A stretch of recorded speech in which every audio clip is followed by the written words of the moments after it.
हरे कृष्णा।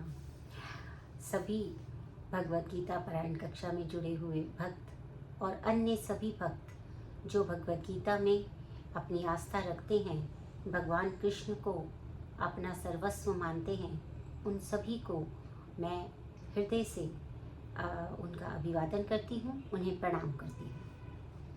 हम आज भगवत गीता जी के दूसरे अध्याय के 52वें श्लोक पर विचार करेंगे और उसका पाठन करेंगे। और उससे पहले हम परंपरा के अनुसार एक बार मंगलाचरण करेंगे। ओम अज्ञानतिमिरान्धस्य ज्ञानाञ्जनशलाकया चक्षुरुन्मीलितं येन तस्मै श्रीगुरुवे नमः। श्रीचैतन्यमनोभीष्टं स्थापितं येन भूतले स्वयं रूपा कदा मह्यं ददाति स्वपदान्तिकम्। हे कृष्ण करुणा सिंधु दीनबंधु जगतपते गोपेश गोपिका कांता राधा कांता नमस्तुते। तप्त कांचन गौरांगी राधे वृंदावनेश्वरी वृषभानुसुते देवी प्रणमामि हरिप्रिये। वाञ्छाकल्पतरुभ्यश्च कृपा सिन्धुभ्येव च पतितानां पावनेभ्यो वैष्णवेभ्यो नमो नमः। हरे कृष्णा कृष्ण कृष्णा हरे हरे, हरे राम राम राम हरे हरे। हरे कृष्णा। तो हमने अब तक ये पढ़ा था कि जो है भगवान पहले तो जो है उन्हें सब बातें आत्मा के विषय में बताते रहे और अब वो योग के विषय में उन्होंने बताया। और अब आगे जो है वो भगवत भक्ति के विषय में पिछले श्लोक में बता दिया था। और अब वो कह रहे हैं कि और अधिक भक्ति में कैसे लगते हैं, क्या होता है। तो यहाँ कहते हैं यदा ते मोह कलिलम बुद्धिर्व्यतितरिष्यति तदा गन्तासि निर्वेदं श्रोतव्यस्य श्रुतस्य च।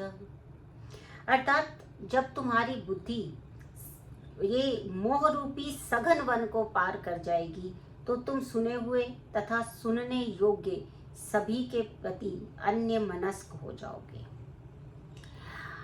अर्थात क्या कहते हैं कि भगवत भक्त जो होते हैं उनको किसी भी चीज से कोई अन्य किसी भी वस्तु से कोई लेना देना नहीं रहता है। अब देखिए इसमें क्या कह रहे हैं, उसमें कह रहे हैं कि ये जो सघन वन है कौन सा है, मोह कलिलम बुद्धिर व्यतितरिष्यति, पार कर जाती है। व्यतितरिष्यति किसको पार कर जाती है, मोह कलिलम। कलिल जो होता है वो घने जंगल को कहा गया है और मोह क्या होता है, एक तरह से कंफ्यूजन है ना, क्या करें क्या ना करें। ये जब हम जो है वो फंस जाते हैं तो वो क्या होता है, मोह होता है। कर्तव्य और अकर्तव्य का ज्ञान नहीं रहता, क्या करना चाहिए क्या नहीं करना चाहिए।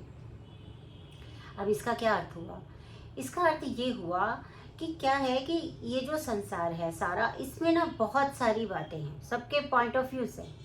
कि भी हम ज्ञान प्राप्त करने के लिए जाते हैं ना तो हमें बड़े सारे दर्शन मिलते हैं, है ना। जैसे कि आस्तिक दर्शन है, सांख्य दर्शन, योग दर्शन, वैशेषिक दर्शन, न्याय दर्शन, वेदांत दर्शन, सभी प्रकार के दर्शन मिल जाते हैं। बहुत सारे उपनिषद मिल जाते हैं, उनमें ये वैदिक सारे जो हैं वेदों के ही एक प्रकार से अंश हैं। और फिर उसके अलावा बहुत सारे जो हैं वो कर्मकांड हो जाते हैं। अब मोह के बंधन में कैसे बन जाते हैं, बड़े सारे कर्मकांड होते हैं। देखो जी, इतना ये किसी का अब ये इनकी मृत्यु हो गई है, किसी के घर में मृत्यु हो गई है तो अब ये भोजन जो है वो भोग नहीं लगेगा भगवान को कर्मकांड में, क्योंकि उसमें सूतक लग गया है। इस प्रकार की बातें होती हैं। ऐसे ज्ञान भी जो है वो तरह तरह का होता है, क्योंकि विभिन्न प्रकार के लोग जो है, कोई निर्विशेषवादी है, कोई मायावादी है, कोई जो है वो मतलब द्वैतवादी है, कोई अद्वैतवादी है, कोई कैसे, इससे बहुत सारी चीज़ों से जो है उसको जो है कंफ्यूजन हो जाती है कि क्या करूं क्या ना करूं। मैं तो भाई क्यों, घना जंगल है, क्योंकि समझ ही नहीं आ रहा क्या किया जाए और क्या नहीं किया जाए। बहुत सारे कंगुल, इसमें कितने सारे मंगल कार्य हैं, है ना, बहुत सारे। अब ये हो गया कि अब जो है अब 7:30 ही आ गई। ऐसे बहुत सारे जो ज्योतिष है और वो सब जो कहते हैं कि ये हो गया, ये हो गया, ये हो गया। तो अब क्या होता है कि जो सामान्य मनुष्य है, जो कि इसकी पूरी गणित को समझ नहीं पाता है, जो पूरा गणित चल रहा है ना, उसको समझ नहीं पाता है, तो वो जब, क्योंकि जिसको जब जो ज्ञान है वो इतनी सारी उसकी शाखाएं हैं, तो बहुशाखा ही अनंताश्च, जो हमने पहले पढ़ा था कि जो बुद्धि है वो क्या है, एके हे कुरुनंदना, जो व्यवसायत्मिका बुद्धि एके हे कुरुनंदना। ये पहले ही कह चुके हैं कि जो व्यवसायत्मक बुद्धि होती है या निश्चयात्मक बुद्धि होती है, वो कैसी होती है, वो एक ही होती है। अब हम जब ये सारे कर्मकांड और ये सब पढ़ते हैं ना, तो अनेक अनेक जो पुस्तकें हैं, अनेक अनेक जो अन्य शास्त्र हैं भक्ति के अलावा, उनमें बहुत सारी बातें लिखी गई हैं। अब जो सामान्य व्यक्ति है वो कभी भाषा की कठिनता में फंस जाता है, कभी वो बड़े सारे जो कर्मकांड है उनको करना ही नहीं आता है उसको। वो उसके पास असल में क्या है कि उसके पास इतना साधन भी नहीं होते कि वो सारा कुछ इकट्ठा करके ले आए जो जो वो बोलते हैं। तो इसलिए वो एक घना जंगल बन जाता है, समझ नहीं आता क्या क्या चीज़ माने और क्या ना माने। कोई कहता है कि ज्योतिष शास्त्र को माने, कोई कहता है कि इस शास्त्र को माने, कोई वास्तु शास्त्र को माने, कोई जो है वो बहुत सारे प्रकार के शास्त्र हैं जिनमें कि वो गुम जाता है, खो जाता है।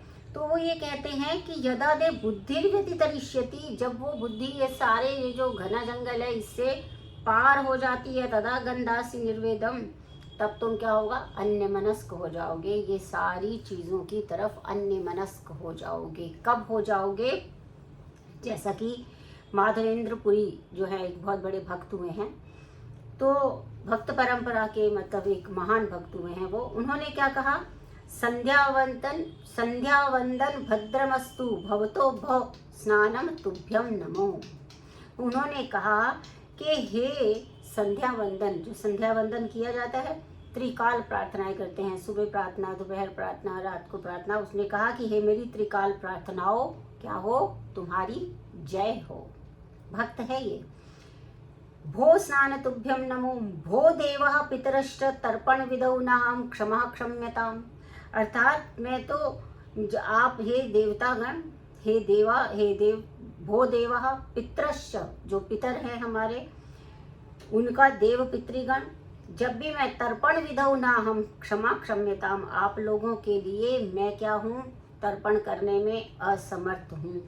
अब क्या होता है, यत्र क्वापि निषद्य यादव कुलोत्तमस्य कंसद विषः, अर्थात जहाँ कहीं भी मैं, यत्र क्वापि, जहाँ कहीं भी मैं बैठ जाता हूँ, निषद्य बैठता हूँ, यावत कुलोत्तम, यादव कुलों में उत्तम, कंस द्विषा, जो कंस को मारने वाले हैं, स्मारम स्मारम अघम हरामी तदलम मन्ये के मन्येन में, तो मैं जहाँ भी बैठता हूँ तो मेरे को क्या होता है कि मैं उनका मतलब तो मुझे जो है कंस के हंता श्री कृष्ण का ही स्मरण हो आता है। जहाँ कहीं भी मैं बैठता हूँ, जो भी मैं कर रहा होता हूँ, यज्ञ कर रहा हूँ, देवताओं के लिए कर रहा हूँ, पितृगण के लिए कर रहा हूँ, सबसे यज्ञ कर रहा हूँ, तो वो क्या हो जाता है, मैं हमेशा ही बैठ के क्या कर रहा हूँ, भगवान कृष्ण का ही स्मरण कर रहा हूँ कि मन्यन में, तब मुझे और किसी में भी कोई रुचि नहीं है। ये विधि विधानों का पालन जो है वो करने में मेरी कोई विधि नहीं है, क्योंकि वास्तव में जैसे पहले भी मैंने आपको बताया कि जैसे हम जो ये जितने भी कर्म कांड करते हैं ये किस लिए करते हैं, ताकि क्योंकि हमारा ये जो जीव है ना, ये भौतिक चीज़ों में इतना बुरी तरह से फंसा हुआ है कि इसको वहाँ से हटाना ही मुश्किल हो जाता है।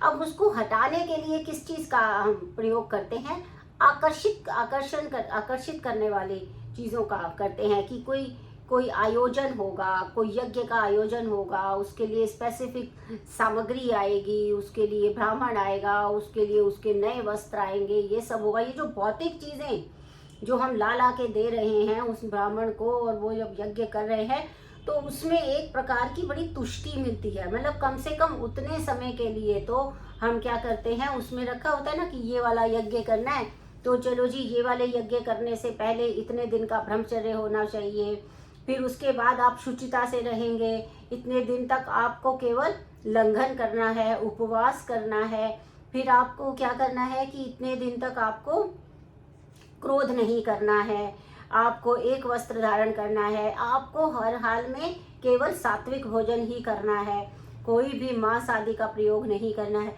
तो जितने दिनों का वो परायण है, जितने दिनों का वो सारा काम करना है ना, उतने दिन तो कम से कम सही रहेंगे। उतने दिन तो कम से कम प्रतिदिन स्नान करना है। अब यहाँ पर प्रतिदिन ये जो कलश रखा हुआ है उसको नमन करना है। इतने दिन का ये जो पारायण आप पूरा करेंगे, व्रत का पारायण, उसके पश्चात जो यज्ञ किया जाएगा वो आपकी कामनाओं की पूर्ति करेगा, है ना। तो कम से कम वो जो इतना सारा दिन जो बताया, जो वेदों ने जो कर्मकांड बताए, वो क्या थे? वो नव दीक्षित लोगों के लिए है, कि जिसको अभी नया नया ही वो भक्ति, वो जो स्पिरिचुअल होना चाहता है, पर वो उसको समझ नहीं आ रहा कि मैं ये वो जो भौतिक चीज़ें हैं उनसे अपना ध्यान कैसे हटाऊं। तो उस ध्यान को हटाने के लिए ये सारे उपक्रम किए जाते हैं और धीरे धीरे वो अनुशासित होता है ना।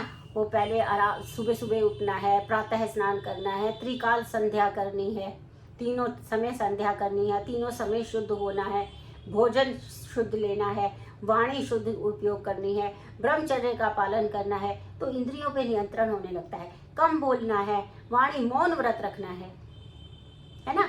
तो क्योंकि ये बड़ा महत्वपूर्ण है, इससे क्या होता है कि जो अभी अभी जो भक्ति में आया है ना, उसको बड़ा मतलब आनंद उसमें होता है। धीरे धीरे धीरे धीरे करके उसके अंदर परिवर्तन आएगा, इसलिए ये सारे कुछ रखा हुआ था। लेकिन इन सारे वेदों का, जैसे मैंने बताया था कि भगवान स्वयं कह रहे हैं 15वें अध्याय में, पुनः बताएंगे कि सारे वेदों का जो क्रक्स है वो मैं हूँ। वेदों के द्वारा जानने योग्य क्या है? कृष्ण है। तो वो कह रहे हैं कि मैं तो कृष्ण के ही, मेरे को तो हर जगह जहाँ जाता हूँ वहाँ कृष्ण का ही स्मरण होता है, तो इसी से मेरे सारे पाप कट जाएंगे, तो मैं इतने विधि विधानों में क्यों पढ़ूँ? तो मुझे सुनाई ही नहीं दे रहा है,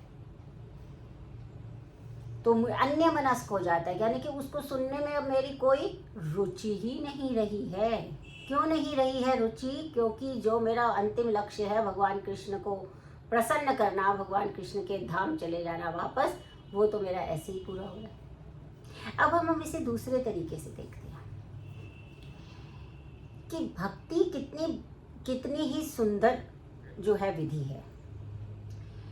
आप देखिए, आप किसी भी प्रकार का यज्ञ कराने के लिए जाते हैं तो आप देखते हैं कि सामान्यतः एक ब्राह्मण यज्ञ कराता है, उसका यज्ञ कराने का एक प्रकार से उसको भी धन चाहिए, क्योंकि वो भी तो, उसकी भी जो आजीविका है वो यही यज्ञ कराने से चल रही है।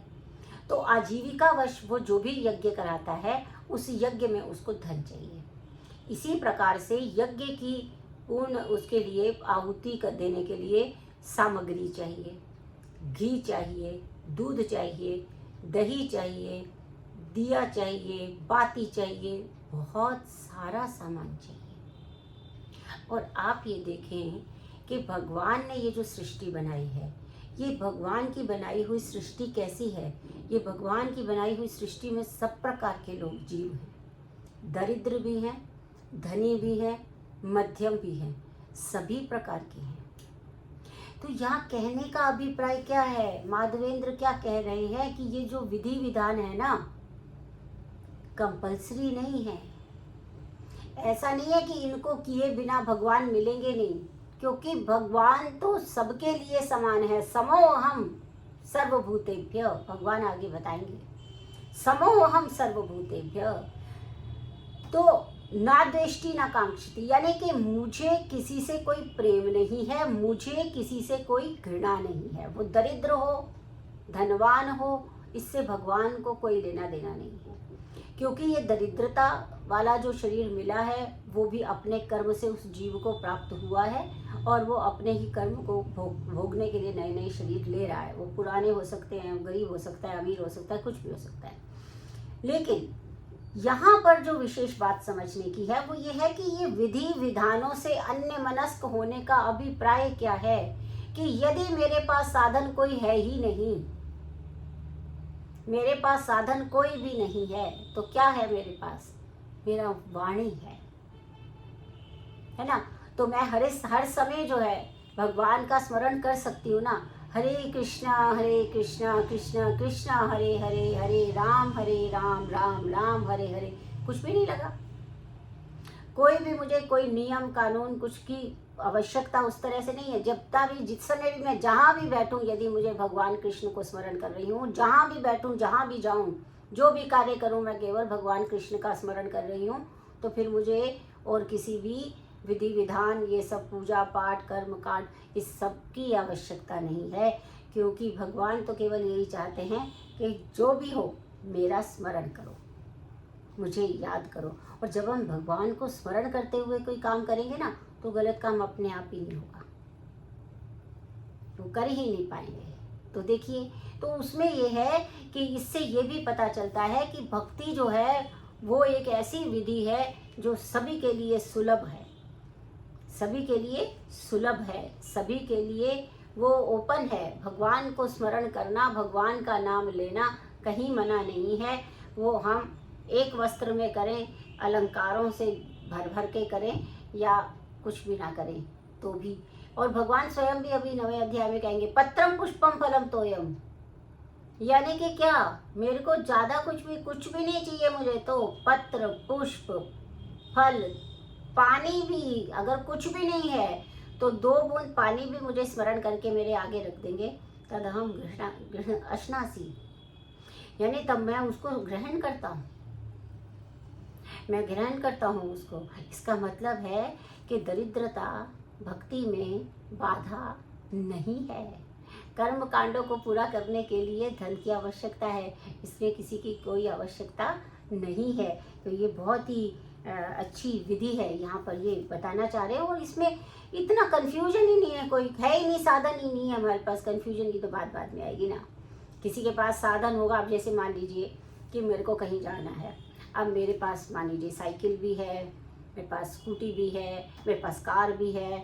अच्छा, मेरे पास इतने साधन है, मैं ट्रेन से भी जा सकती हूँ कहीं जाना है, तो मैं प्लेन से भी जा सकती हूँ मुझे कहीं जाना है तो अब क्या होगा, अब होगा मेरे पास चॉइसेस है, मेरे को कन्फ्यूजन है कि भाई किस में जाऊँ, क्या सही रहेगा। यहाँ पे गाड़ी पार्क करने की जगह नहीं है, स्कूटी पे जाते हैं, बड़े सारे साधन है ना मेरे पास। अब किसी के पास साधन है ही नहीं, उसको पैदल ही जाना है जहाँ भी जाना है, तो क्या कन्फ्यूजन है, कोई कन्फ्यूजन नहीं है, सारे कन्फ्यूजन दूर, कुछ है ही नहीं। जब है ही नहीं साधन तो यही करना है। तो इसी प्रकार भगवान कहते हैं कि कोई साधन तुम्हारे कर्मों के अनुसार, या यदि साधनहीन भी अगर ये जीव यहाँ पर आया है, इस भौतिक संसार में आया है, हमें पता है ना, कोई जीव जो है वो बहुत ही धनवान परिवार में उत्पन्न हो जाता है, बहुत ही बुद्धिमान कुल में उत्पन्न हो जाता है, बहुत ही ऐसे ब्राह्मण, अर्थात ब्राह्मण कर्म से ब्राह्मण कुल में उत्पन्न हो जाता है, जहाँ पे ज्ञान और विज्ञान सुलभ हैं, ठीक है ना। तो वो वहाँ उत्पन्न हो जाता है अपने कर्मों के अनुसार। और कोई जो है वो मूर्खों के घर में आ जाता है अपने कर्मों के अनुसार। तो अब क्या करें, तो अब तो हो जो वो है वो तो कर्म के अनुसार मिल गया है, अब उसका कुछ नहीं हो सकता। साधन क्या है, साधन ये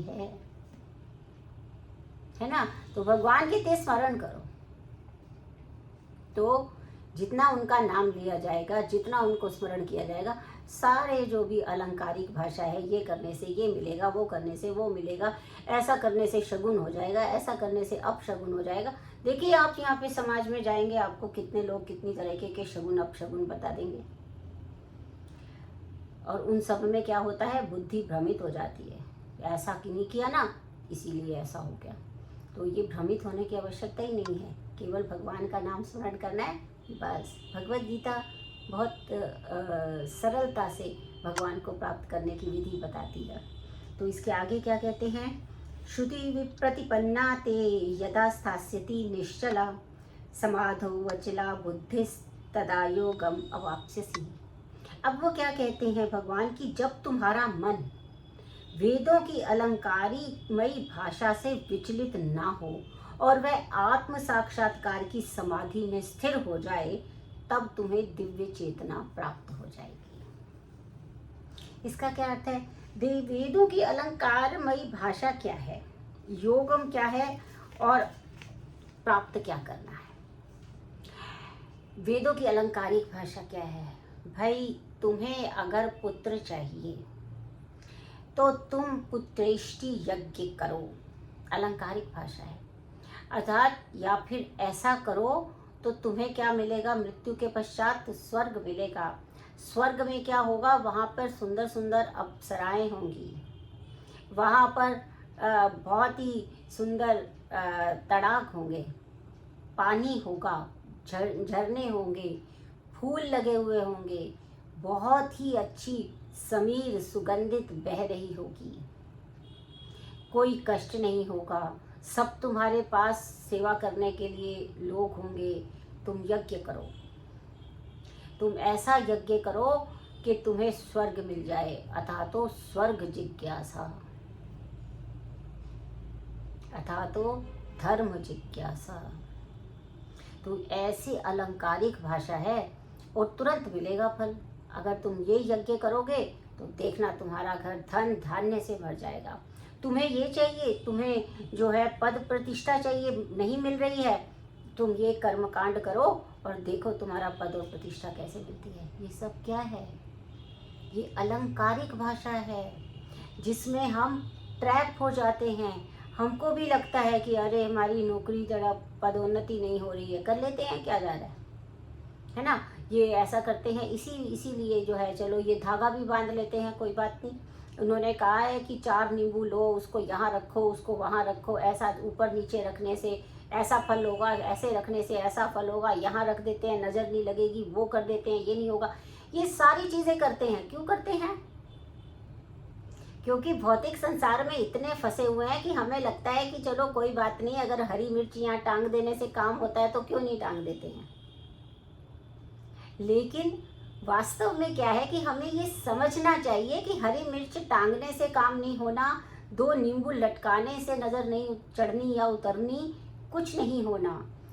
होना वो है जो कर्म हम कर चुके हैं या जो कर्म हम कर रहे हैं, वो होना वो ही है और उसका निर्धारण कोई नहीं करता। कर्म न अन्यदपेक्षते, कर्म के विषय में ये स्पष्ट है, कर्तव्यस्य क्रिया कर्म कर्म न अन्यदपेक्षते। अर्थात जो कर्तव्य है, पहले कर्म कहाँ तक आता है, पहले हमें पता होना चाहिए कि हमारा कर्तव्य क्या है, मुझे क्या करना है। जैसे अर्जुन को अभी यही कंफ्यूजन था कि उसे युद्ध करना चाहिए कि नहीं करना चाहिए। तो अर्जुन का युद्ध क्या है, कर्तव्य है इस समय युद्ध करना। क्या हम करने जा रहे हैं, क्या हमारी नीड ऑफ द आवर जिसको हम कहते हैं कि इस समय में, इस परिस्थिति में मेरा क्या कर्तव्य है कि मैं धर्म की ओर से, धर्म की ओर बनी रहूं या बना रहूं। वो कर्तव्य है पहली बात जो मुझे पता होनी चाहिए कि कर्तव्य क्या है। क्रिया ये है कि ये कर्तव्य मुझे किस प्रक्रिया से पूरा करना है ना। कर्तव्य तो है, परंतु उस कर्तव्य को पूरा करने की कई विधियां हैं। शॉर्टकट से किसी का धन लेके ऐसे इधर उधर से कुछ करके मुझे कर्तव्य पूरा कर देना है, या फिर मुझे पूरा ही जो है धर्म के रास्ते पर चलते हुए अपने कर्तव्य को पूरा करना है। ठीक है ना। युद्ध तो कर्ण ने भी किया था और कर्ण भी बहुत बड़े योद्धा थे, पर कर्तव्य भी था, उसका कर्तव्य भी था युद्ध करना। क्यों कर्तव्य लग रहा था? क्योंकि उसको, वो दुर्योधन का ऋणी है और मित्र जो है वो कष्ट में है, तो मित्र को कष्ट से बचाना और कष्ट के समय मित्र के साथ रहना, यह कर्तव्य है। परंतु क्रिया क्या है? क्रिया उसमें यह है, युद्ध उसने भी, युद्ध कर्ण ने भी किया था, लेकिन किंतु उसकी क्रिया गलत थी। वो कहाँ जाके कर रहा था युद्ध? वो युद्ध कर रहा था अधर्म की तरफ से कर रहा था, भगवान कृष्ण के विरुद्ध कर रहा था। भगवान कृष्ण के विरुद्ध करने का क्या अभिप्राय है कर्ण का? अर्थात शास्त्र विरुद्ध कार्य कर रहा था। जैसे मैंने आपको कहा ना, कर्म और विकर्म और कर्म, कर्म अकर्म और विकर्म। तो कर्ण क्या कर रहे हैं? विकर्म कर रहे हैं, क्योंकि जो शास्त्र में लिखा है, जो भगवान का आदेश है, जो भगवान चाहते हैं, वो नहीं कर रहे हैं, वो उसके विरुद्ध कार्य कर रहे हैं, तो वो विकर्म हो गया, तो क्रिया गलत हो गई। उसके बाद आता है कर्म का नंबर, है ना। एंड फिर क्या कहा? कर्म ना अन्यद अपेक्षते, अर्थात कर्म जो है वो अन्य किसी की अपेक्षा नहीं करता। इसका अभिप्राय ये है कि कर्म जो किया है वो अपने आप फल देता है। किसी मिर्च लटकाने से, किसी नींबू फोड़ने से, कोई कुछ भी करने से कुछ नहीं होता है। ये ज्ञान कब हो जाता है? जब हम आत्म साक्षात्कार करते हैं, अर्थात जब हमें पता चल जाता है कि मैं जो हूँ सर्वोच्च कृष्ण का जो है शाश्वत दास हूँ, और मेरा एकमात्र कर्तव्य है कि मैं भगवान की शरण में चली जाऊं और इसीलिए एक निष्ठ भक्त बन जाऊं भगवान का। मेरा यही कर्तव्य है। जब ये समझ में आ जाता है तब समाधो वचला बुद्धिस्तदा योगम अवाप्स्यसि। जब हम इनसे फिर अलंकारिक भाषा से ना विचलित नहीं होते कि ये करने से मुझे ये मिल जाएगा, मैं फिर ये धनवान बन जाऊंगी, फिर ये हो जाएगा, ये वाला यज्ञ करने से, ये अलंकारिक भाषा का प्रयोग नहीं। अर्थात कोई भी व्यक्ति हमको लालच लोभ में फंसाए, भौतिक दृष्टि से हमें समृद्ध बनाने का प्रयास करने के लिए जो प्रेरणा देता है, वो हमारा सबसे बड़ा विरोधी है, शत्रु है, मित्र नहीं है। तो यहाँ यही बता रहे हैं कि जब हमें कैसे पता चल जाएगा, क्योंकि हम जो है इन सारी अलंकारिक भाषा से विचलित होंगे ही नहीं चाहिए। क्या नहीं चाहिए? इस भौतिक संसार की समृद्धि उन्नति नहीं चाहिए, क्योंकि भौतिक संसार में जिसे मैं, इस शरीर को मैं समझ रही हूँ, वो नश्वर है। जिस दिन ये आत्म साक्षात्कार हो जाएगा, अपना साक्षात्कार, आत्म साक्षात्कार का अर्थ है अपने से मिलेंगे जिस दिन हम, उस दिन हम समझ जाएंगे कि ये सारी जो भौतिक वस्तुएं हैं ये उसी प्रकार नश्वर है जिस प्रकार मेरा ये शरीर नश्वर है। और आत्मा कभी भी इस भौतिक सृष्टि में आकर प्रसन्न नहीं रहता है, क्योंकि वो अपने भगवान से अलग होकर इस भौतिक संसार में उस पूर्व जन्मकृत जो उसके शरीर ने कर्म किए थे उसका भोक्ता बनकर एक अन्य शरीर को ग्रहण करने के लिए फिर से जीव बनकर यहाँ पर आया है। वो कभी प्रसन्न नहीं होता। इसलिए आपने देखा होगा भौतिक संसार में सब कष्ट में है ना, नानक दुखिया सब संसार, सब कुछ दुखी दुखी हैं। क्यों? क्योंकि मूल स्वभाव क्या है? भगवान की सेवा करना, और वहाँ से हटकर हम सारे भौतिक विषयों में जुटे पड़े हैं और इसीलिए सदैव दुखी हैं। तो आइए हम लोग ये प्रयास करते हैं कि भगवद गीता का पारायण करते हुए भगवद गीता का पारायण करें, भगवान कृष्ण का नमन करें और भगवान कृष्ण से ये प्रतिदिन की तरह प्रार्थना करें कि हे भगवान, आपके इस दिए हुए इस उपदेश को हम सदैव पठन पाठन में लाएं, सदैव स्मरण रखें और आप हम पर कृपा करें। आज स्वतंत्रता दिवस के पूर्व संध्या है। आप सभी को मैं स्वतंत्रता दिवस की हार्दिक शुभकामनाएं देती हूँ। हरे कृष्णा। आप सभी का मेरे साथ जुड़े रहने के लिए बहुत बहुत धन्यवाद। हम सब भगवद गीता की इस साधना को आगे बढ़ाते रहेंगे, ऐसा आप मेरे लिए भी प्रार्थना कीजिएगा और मैं आपके लिए प्रार्थना करूँगी। हरे कृष्ण।